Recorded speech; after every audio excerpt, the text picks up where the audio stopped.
Nagpo-post ka ng pare-parehas na property pictures every week. Gumagastos ka ng pera sa boost post. Pero still wala ka nakukuha na property tripping at viewing. At ang pinakamasaklap, wala ka nakukuha na benta. Kaya sa video na to, i-discuss natin at i-breakdown natin kung ano ba dapat yung mga Facebook ad creative formats na dapat na ginagamit ng mga real estate agents, brokers, and developers para makakuha sila ng mga qualified leads. Kaya make sure na panoorin mo ang video to hanggang sa dulo dahil ipapakita ko yung 8 na creative formats na yan na kahit sino kayang-kayang gawin. And kung ano yung reasons kung bakit siya very effective pagdating sa real estate.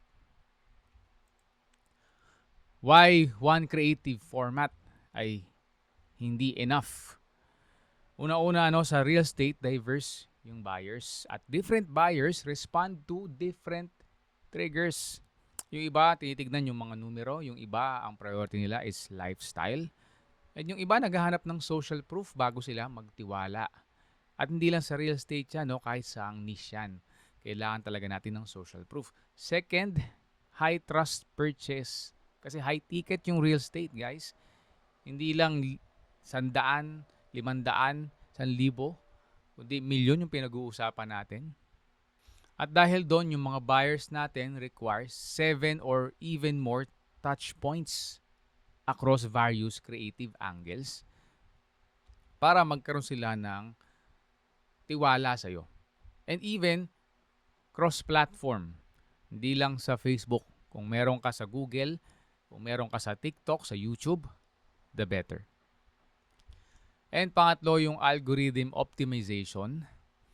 Running multiple formats in one ad set mag-aalaw sa AI ni Facebook para i-match yung optimal format kung nasa ang stage na yung potential real estate buyer. At nakadepende yan sa kanyang browsing habit na tinatrack ni Facebook. Kung nasa stage ba siya na naghahanap talaga siya ng property, naghahanap siya ng condo, house and lot, or farm lot to invest in, tinatrack lahat ni Facebook yung mga yan. Okay, so let's start with format number 1, yung walkthrough o virtual tour. So sa format na to, usually 60 seconds or below 60 seconds lang.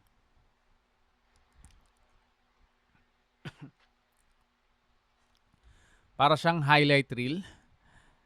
And ang gusto natin ditong iparating is parang may experience ng potential buyer mo yung space bago siya bumili. Kaya ang dahilan kung bakit siya nagko-convert is yun nga, na-visualize siya yung living space bago siya mag-schedule ng property viewing and bago bumili. So ating nai-steer yung desire niya. So isang pro tip, simulan mo lagi ng hook and even rehook. Ano yung mga hook? Yung overlooking na city view, yung kitchen kung siya yung isa sa pinaka-highlight ng property, o di kaya yung master bedroom.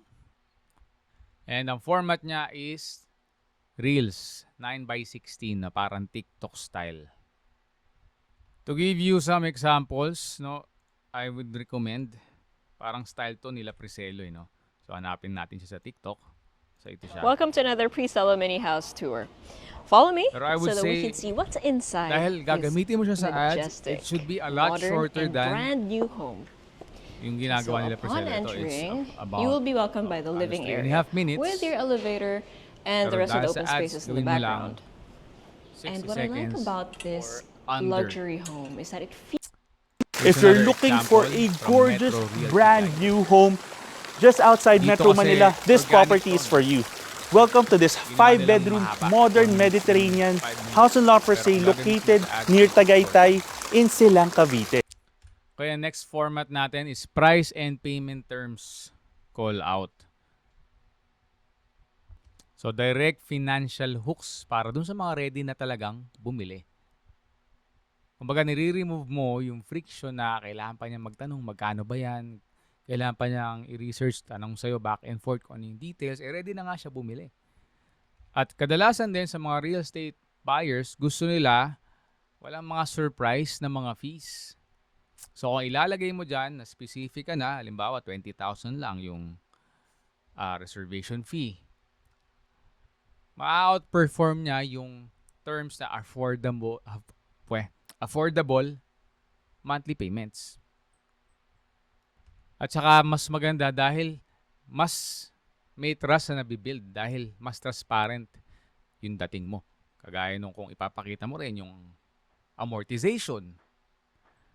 No, papakita mo na yung equity o yung pag-ibig monthly breakdown o yung mismong monthly breakdown pagka nag-bank financing sila upfront. So ito yung mga isa sa best na creative formats para sa mga serious talaga na buyers na nagko-compare na sila sa market, naghahanap na talaga ng property na mabibili.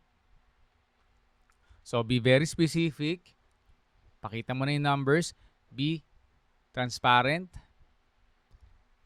and you'll be surprised with the results. Format number 3, yung lifestyle and aspirational content. So dito, pinapakita mo yung parang lifestyle dun sa property itself. Hindi lang yung property. Pakita mo yung neighborhood, pakita mo yung amenities, yung feel ng community, and a family enjoying the space. Para na-visualize yung potential buyers mo kung ano yung possible na senaryo pagka nabili nila yung property. Ngayon, kung bakit siya nagwo-work is it's because hindi naman binibili lang ng mga tao yung property. Binibili nila dyan yung lifestyle mismo. Kaya ang tip ko, i-match mo yung mga lifestyle angles na ipapakita mo dito dun sa mga target audience mo. Kung young families ba yan, young professionals ba yan, o growing families, or di kaya mga investors, gagamitin ba nila yan pang Airbnb o pang farming? So ipakita mo yung mga yon. Okay, next naman natin, formats 4 and 5.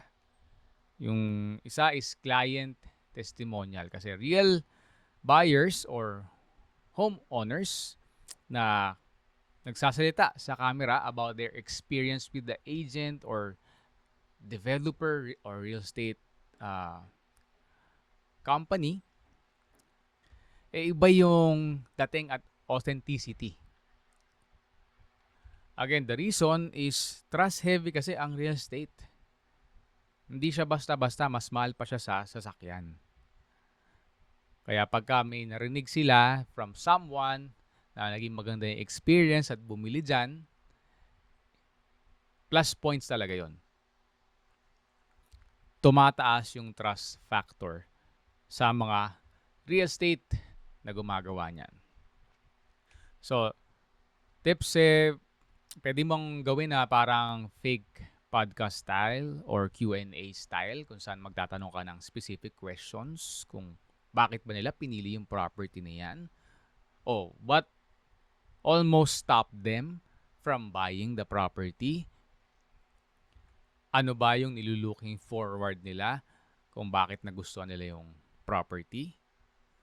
Mga ganun type ng questions na very relatable dun sa mga potential customers. Format number 5 naman is agent-developer insights.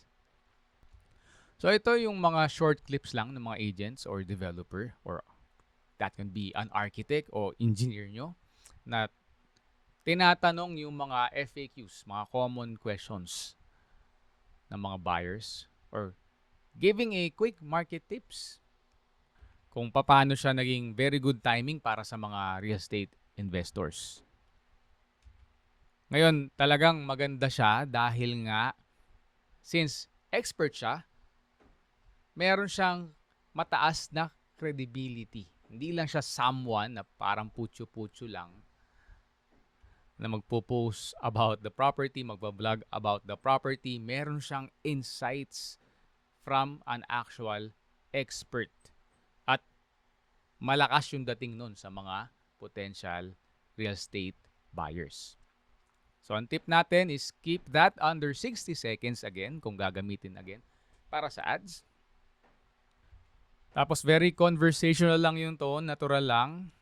And then, keep it to 2 to 3 questions per clip.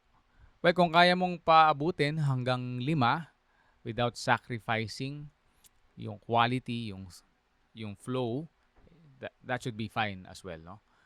Basta papasok siya within 60 seconds. Another reason kung bakit napaka-effective nito dahil ang pinaka-effective way to sell and to market is to do it with authority. And someone na expert that will do this, talaga namang makaka-develop ka ng authority.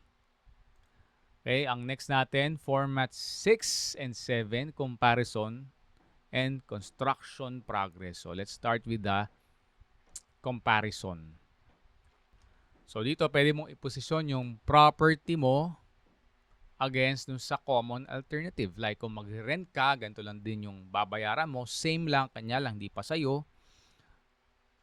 Or di kaya yung condo versus house and lot. Ano ba yung pros and cons niya. So ang focus ito is magbigay ng actual value para makita nila kung talagang para sa kanila ba yung property. Hindi siya salesy, hindi siya pushy, just honest and transparent na insights din. So pag hinanap mo yung mga creative formats, naghanap ka sa mga tools like Canva, para siyang us versus them kung tawagin.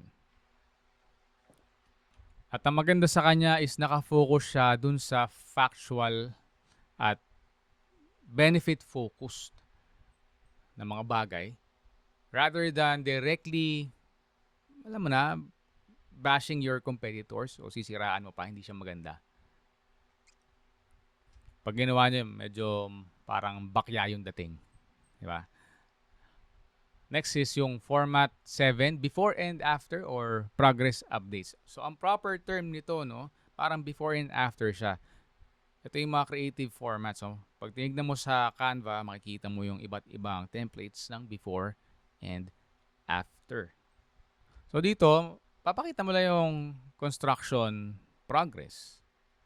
Kung paano nag-transform yung unit from bare, sabay nagkaroon na ng furnishing, from kahit yung bakanting lupa pa lang, bakanting lote pa lang noong una, natayuan na ng mga foundation, nung nag-start yung construction hanggang sa matapos, para naka-time-lapse style siya.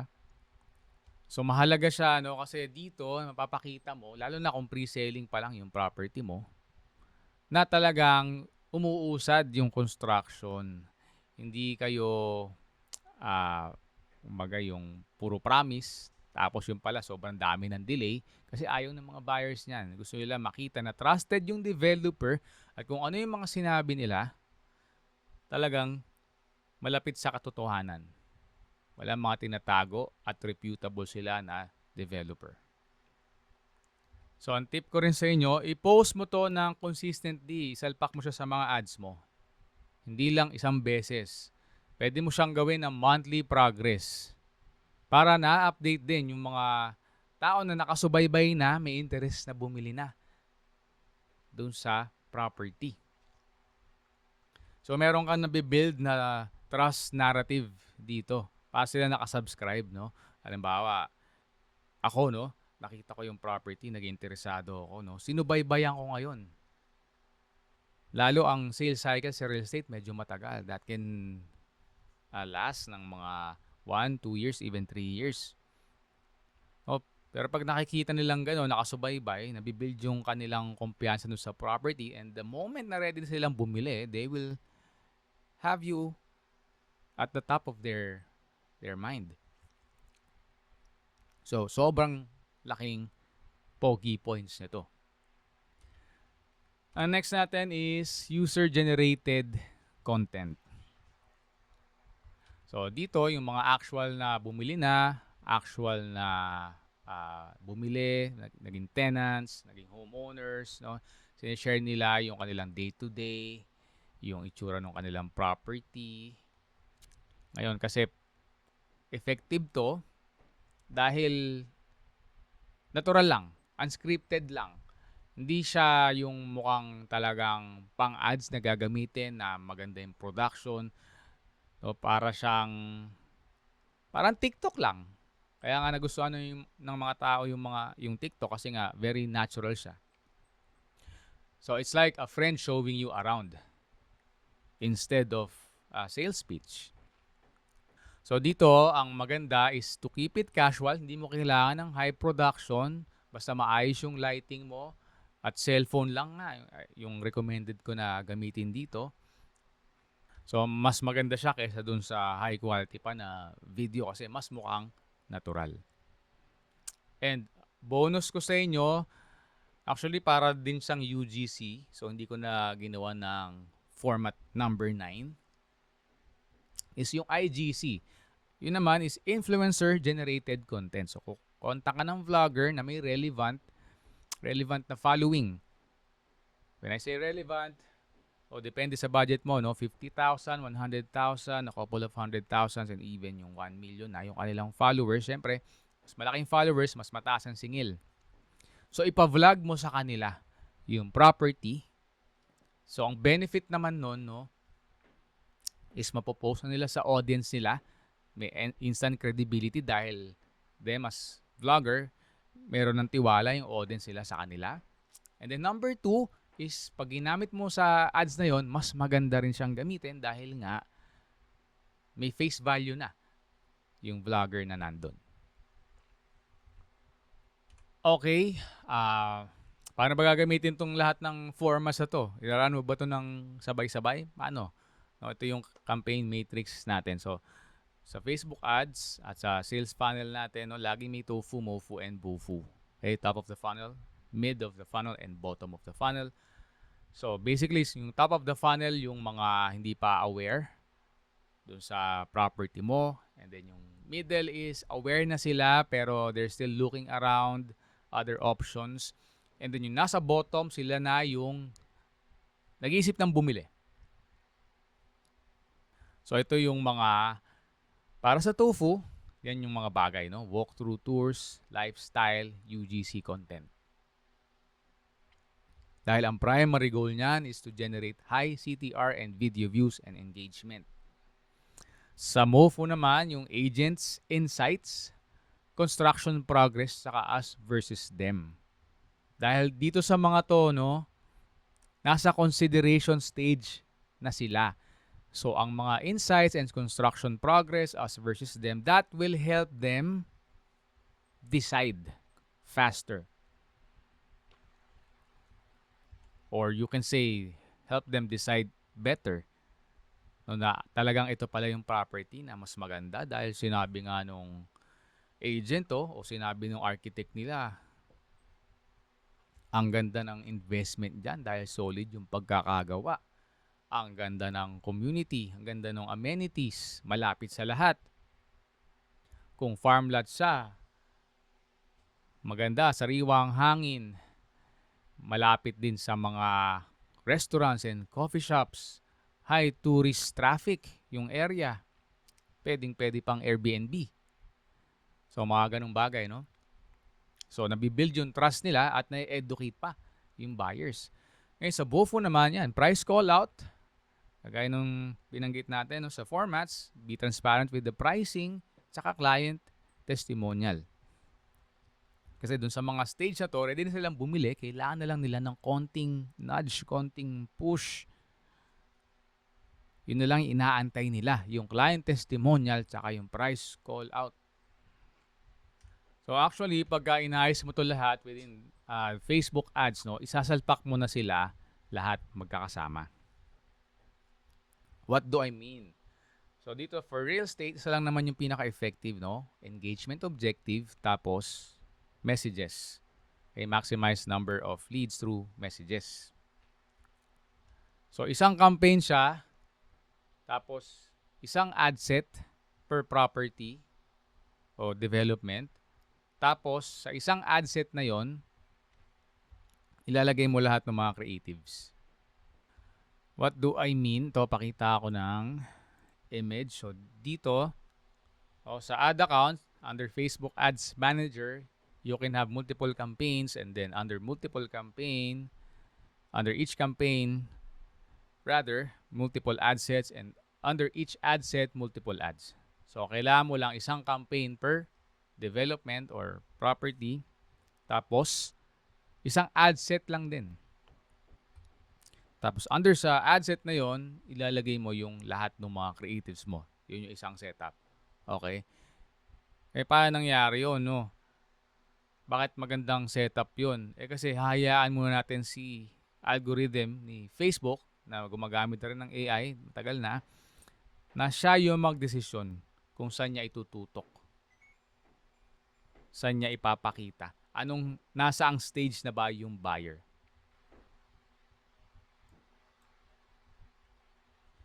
And then pagkatapos nito, pag naka-lock up ka na ng enough na audience size, pwede ka nang mag-create ng custom audience.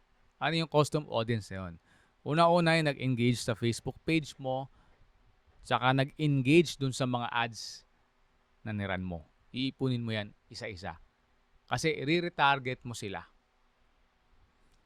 Anong gagamitin mo na pang retargeting? Teka, simulan muna natin, no? Mag-create ka ng another campaign na pang retargeting lang. Okay? Two things. So, pwedeng another campaign, objective mo is awareness. Or another ad set sa same campaign. Tapos, same. I-duplicate mo lang yung ad set, no? Pero, babaguhin mo lang yung audience sa loob. I-retarget mo lang yung mga custom audience na mga nag-engage na. Bakit? Ano yung logic behind it? Ito, ipakita ko. Ito, dahil dito, no, sa ating MoFu. So, lahat kasi nung mga naipon mo dyan, pag sinave mo siya as custom audience, yung mga nag-engage sa ads, sa mga post mo, sa page mo, mapupunta na yan dito. Okay?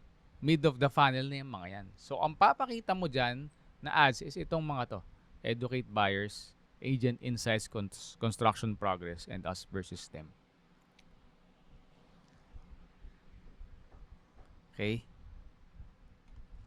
Ngayon, ito naman, paano siya? Ito yung mga nag-message sa'yo, pwede mong ipunin din. Lahat na nag-message na sa'yo, okay? Actually, pwede mo nga rin isama to dito, no? So, yan naman ipapakita mo dun sa mga mas seryoso na. Mas marami nang ginawa. Nagtanong na sa'yo, nag-message na, hindi lang nag-engage sa page mo. Tsaka dun sa ads, pwede mong pakitaan sila ng price call-out tsaka client testimonial. Okay, 4 fatal real estate ad mistakes na kailangan mong iwasan. Relying only on still photos. Yung mga static images lang. Although nagwo-work pa rin siya, kanya lang sa real estate na very competitive at high ticket siya, no? Kailangan marami kang angles, hindi lang static. Mas maganda syempre kung meron kang video or lifestyle content or walkthrough. Yung mga formats na diniscuss natin. Tapos, kung itatago mo yung price, saka yung CTA, sa mga video ads mo, and kahit static ads, laging may call to action. Okay? Send us a message by tapping the button below. Kailangan malinaw lagi. Lalo na sa Pilipino na kailangan spoon feeding. Another mistake is masyadong salesy yung production. Masyadong maganda. Over-edited videos na para siyang commercial. Hindi na authentic kasi yung dating.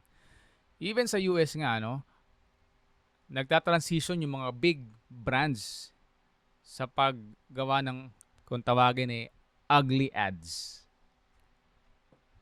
Kasi nga, mas relatable yung ugly ads. Big brands na to, we're talking about, kung sa peso, billions na yung net worth nung company. Pero ginagawa nilang ganun kasi doon sila nakakabenta ng mas maganda. Tapos lastly, ignoring creative refresh. So, pag-iiwanan mo yung isang format lang running for 3 months. For example, kunyari isang image lang or isang video lang. This can be a video, no?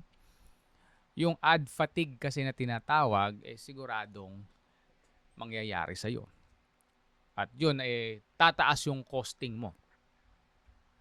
Ang range ng ad fatigue is between 3 to 7. At makikita mo yan sa dashboard, no? May iba akong tutorials dyan. Let me know sa comments kung gusto mong i-discuss ko rin yan sa'yo. Specifically para sa real estate. Ayaw natin yan, kaya tayo nag-reintroduce lagi. Bukod sa multiple formats, kundi ng bagong formats pa. Before mag-ad fatigue. Para maiwasan natin yan. Kasi pag tumaas yung cost, siyempre, bababa rin yung ROI. Okay, 3-step action plan para sa susunod na campaign mo. Unang-una, mag-film ka ng at least 3 formats. Okay, grab your phone, kahit phone lang, record a walkthrough, price call out, tsaka yung insights, buyer tip video ngayong linggo. Number 2, mag-launch ka ng isang dynamic set. Upload mo lahat yung 3 formats na yan sa isang under 1 campaign and 1 ad set. Tapos optimize and scale. Review mo yung cost mo, yung cost per lead mo, o cost per message after 5 to 7 days. Tapos you can scale with the winning format and replace the lowest performer. Ako, ang ginagawa ko, hindi ko na nga tinatanggal yung low performers, kundi yung winner, nire-replicate ko lang ng nire-replicate kung sino yung laging maging winners. Sinasalpak ko lang ng sinasalpak dun sa kanyang ad set. Okay? Ito yung itsura niya again.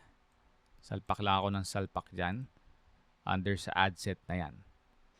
Kasi nga, mas madali na ngayon i-manage si Facebook in that sense dahil nga yung AI niya na yung bahala. So kahit nandun yung losing ad creatives mo, hindi niya lang papansinin yun. Hindi niya bibigyan ng maraming budget yun. Ang lagi niyang gagastosan ng budget is yung winner.